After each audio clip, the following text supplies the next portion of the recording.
তো hey guys, welcome back to my channel প্রিয় অফিসিয়ালে তোমাদেরকে আরও একবার ওয়েলকাম। যদি এটা আমার ইউটিউব থেকে দেখে থাকেন তাহলে সাবস্ক্রাইব করে দেবেন, যদি ফেসবুক থেকে দেখে থাকেন তাহলে আমাকে একটুখানি ফলো করে দেবেন। তো দেখো, আমি আজকে রান্নার রেসিপি নিয়ে চলে এসেছি। তো রান্না করছি, ভাবলাম তোমাদের সাথে একটু শেয়ারই করা যাক।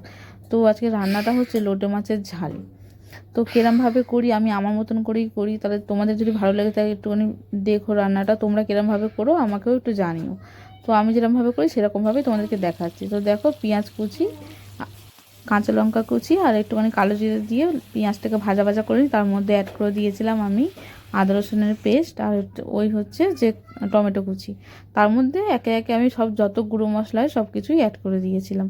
নুন, হলুদ, কাশ্মীরি লঙ্কার গুঁড়ো, জিরে গুঁড়ো, ধনে গুঁড়ো সব কিছুই মোটামুটি অ্যাড করেছি। দেখো, আমার অলরেডি অনেকটাই ভাজা ভাজা হয়ে গেছে। তো একটু ভাজতে দিয়েছিলাম, তো তেলটা একটু ছেড়ে গেছে, তার মধ্যে দিয়ে দিয়েছিলাম লোটে মাছ। তা লোটে মাছগুলো দিলে পরে জল জল এমনিই ছেড়ে যায়, সেটা সবাই জানো, আর আশা করি আর বলতে হবে না। তাই জন্য আমি ঝাল করবো বলে আমি আর এক্সট্রা করে জল দিইনি। তা যেরকম যতটাই জল বেরিয়েছে ততটাই করেছিলাম। দেখো, আমি ঢাকা দিয়ে দিয়েছি, তার মধ্যে দেখি অলরেডি অনেকটাই জল বেরিয়ে গেছিলো।